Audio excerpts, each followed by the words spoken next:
Alrighty, yo, what is going on, everybody? It's your boy, Mr. DDG94, back with another reaction video. Today we're going to react to Church's Chicken, the rise and fall and rise again in Church's Chicken. Hey, man, ain't nothing wrong with Church's Chicken, man. Especially, they be having them crackhead prices, man.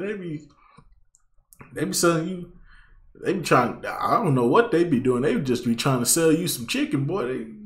I remember last time I went to Church's, I think about a month ago. I got an 8-piece for $8. I said, damn, 8 pieces for $8? Only thing I don't like about Church's Chicken is the fact that the box be greasy than a motherfucker, bro. Like, y'all gotta do something about these greasy ass boxes, bro. I ain't never had that much grease on my box, bro. Box so damn greasy, bro. Put the shit in my lap. All my shit just got grease on it now. I'm mad than a motherfucker.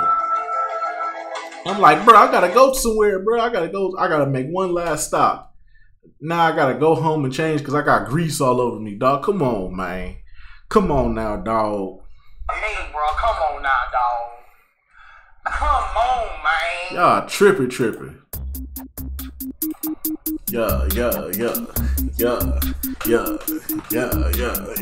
Church's Chicken has been through quite a bit. In many ways, they were pioneering in the fast food industry, successfully growing to about 1,500 locations before encountering a tremendous number of issues that quickly led to them being part of a bankruptcy in 1991. I will be going deeper into those issues, but on the upside, that bankruptcy was followed by an impressive comeback. In the following decades, they have improved and grown their business to a point where, right now, as I say this, things are looking promising. They've been consistently opening new restaurants, currently up to about 1,700, raising the sales of their existing ones, and just overall improving the brand and the customer's perception of it. If you haven't been there, they serve fried chicken, historically a direct competitor to KFC or Popeyes, the big distinction being that it's not Kentucky style or Louisiana style, it's Texas style. In fact, about a third of their restaurants are outside of the United States in 26 different countries, and for those, they have commonly chosen to brand themselves as Texas Chicken. I believe the reason being that they don't want to give the appearance of having any sort of religious affiliation, which is true. Though you do have to admit that it's kind of funny how between the two chicken-based fast food restaurants called Chick-fil-A and Church's Chicken,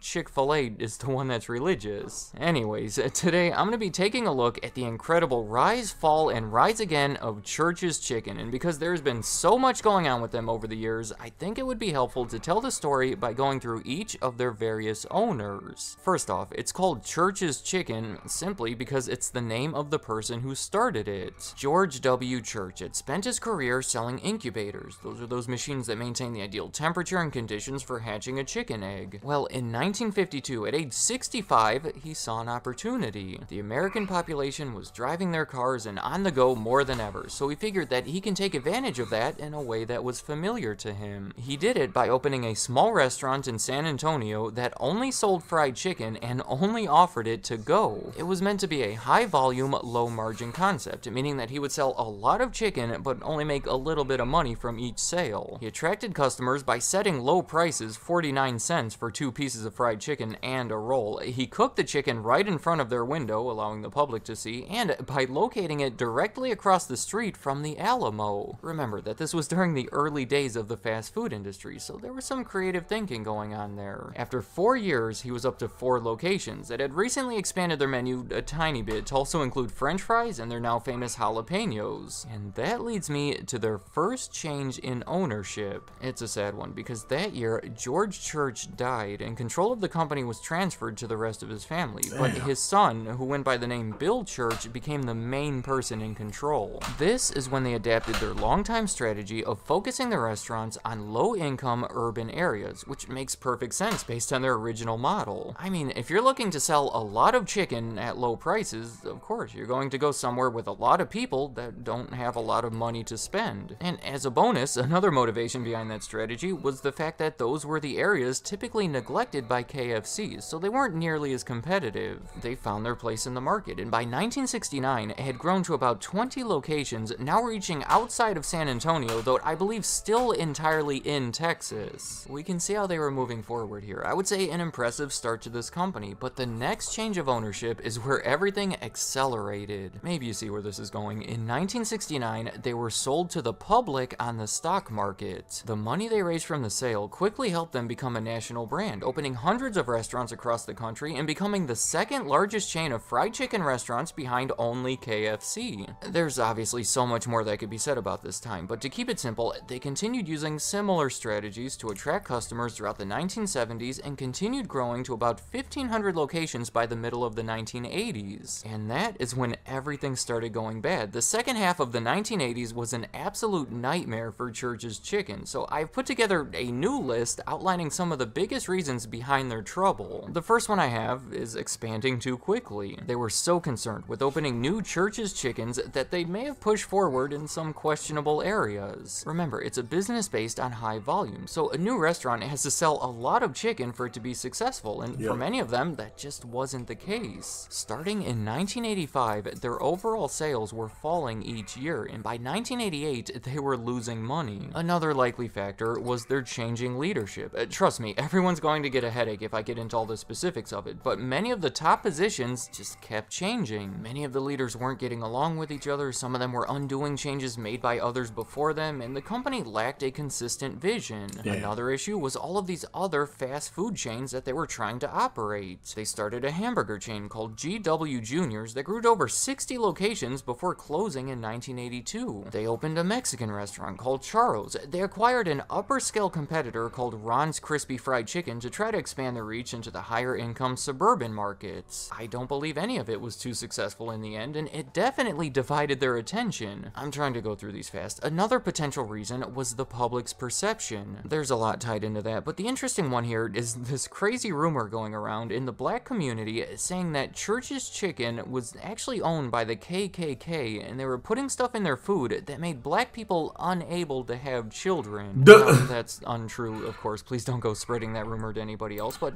I mean, it could be true. You never know, man. Bro, you don't understand, bro. Black people have been experimented on for the longest.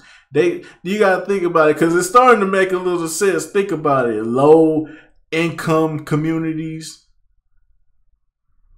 Come on now. Can't just be in low income communities like that. And then y'all selling all this damn church. Why y'all want to bring churches over here? Man, you never know, bro. We've been experimenting on for a long time, my brother. You just don't know. You just don't know.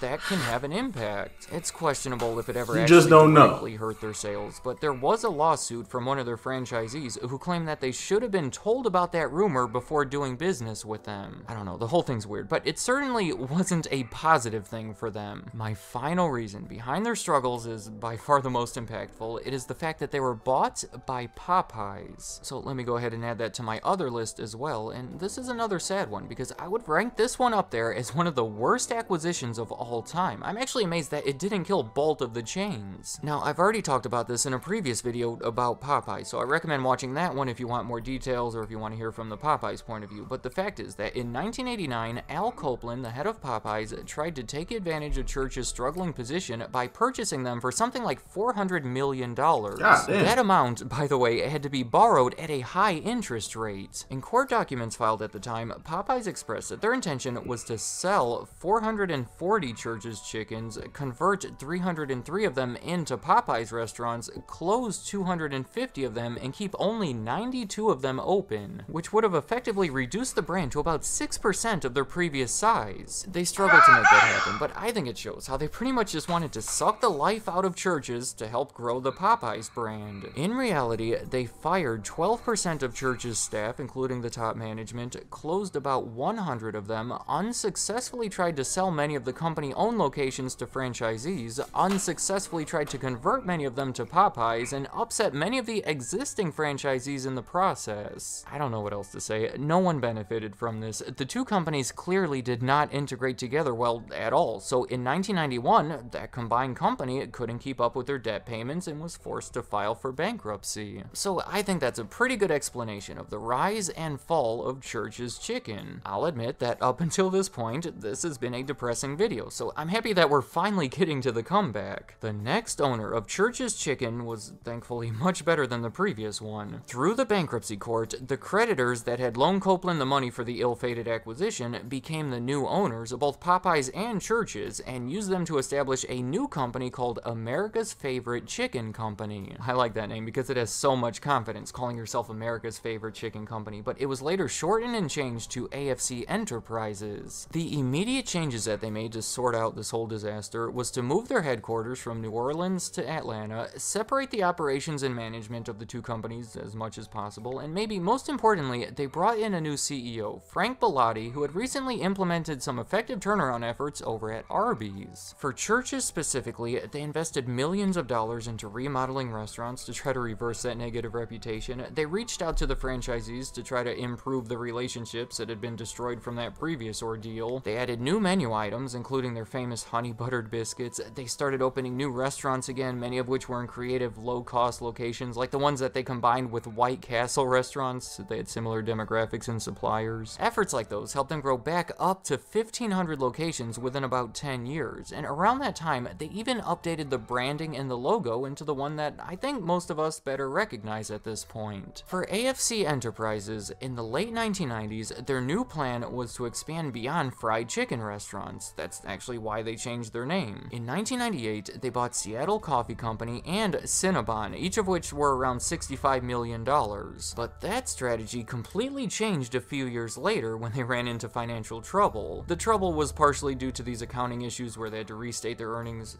There's so much going on here. I don't want to get too sidetracked, but their new plan was to refocus all of their efforts onto one brand and sell off all of the others to raise money to pay down their debts. The company that they chose, the one that they figured would be the most promising moving forward, was actually Popeyes. That's a big reason why we have so many of them today. So, at the end of 2004, they sold Church's Chicken to Crescent Capital Investments, a private equity firm, for about $390 million.